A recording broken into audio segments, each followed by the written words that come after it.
சர்ச்சைகளால் பிரபலமான YouTuber TTF Vasan தனது மாமன் மகளை மணந்துள்ளார். இந்த செய்தி தொடர்பான புகைப்படங்களும் வீடியோக்களும் சமூக வலைதளங்களில் வேகமாக பரவி வருகின்றன. இந்த நிலையில் அவர் தாலி கட்டும் புகைப்படமும் காதல் மனைவிக்கு மெட்டி போட்டுவிடும் புகைப்படமும் இணையத்தில் வேகமாக பரவி வருகிறது. மோட்டார் சைக்கிளில் சாகசங்கள் செய்வதன் மூலம் பிரபலமான டிடிஎஃப் வாசன் பல சர்ச்சைகளில் சிக்கியுள்ளார். அதிவேகமாக பைக் ஓட்டி சென்று விபத்துகளை ஏற்படுத்தியதால் இவருடைய ஓட்டுநர் உரிமம் தற்காலிகமாக ரத்து செய்யப்பட்ட சம்பவம் எல்லாம் கடந்த காலங்களில் நடைபெற்றது.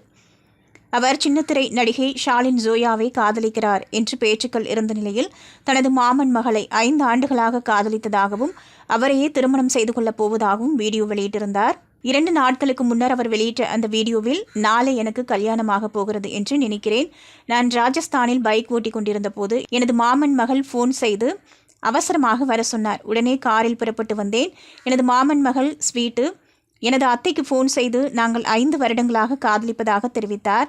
அதற்கு பிறகு வீட்டிற்கு போக மாட்டேன் என்று சொல்லி என்னுடன் கிளம்பி வந்துவிட்டார்.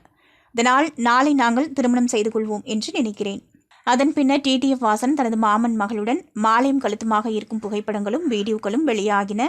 இந்த நிலையில் அவர் தாலி கட்டும் புகைப்படம், 5 ஆண்டு காதலி மனைவியான பின்னர் மெட்டி போட்டுவிடும் புகைப்படம் என ஒவ்வொன்றாக பகிர்ந்து வருகிறார்கள். முன்னர் வெளியிட்ட வீடியோக்களிலும் புகைப்படங்களிலும் சரி, தற்போது வெளியிட்டுள்ள புகைப்படத்திலும் சரி, டிடிஎஃப் வாசன் தனது மனைவியின் முகத்தை மறைத்தபடியே வெளியிட்டுள்ளார். இவரது திருமண வீடியோ மற்றும் புகைப்படங்களை பார்த்த ரசிகர்கள் அவருக்கு வாழ்த்துக்களை தெரிவித்து வருகிறார்கள். மேலும் சிவர் அவர் மெட்டி அணிவிக்க முட்டி போட்டதை பார்த்து, ஒரு கல் ஒரு கண்ணாடி படத்தில் சந்தானம் காமெடியைப் போல அடங்காத டிடிஎஃப் வாசனையே முட்டி போட வைத்து விட்டாரே என்றும் கிண்டலாக பதிவிட்டு வருகிறார்கள்.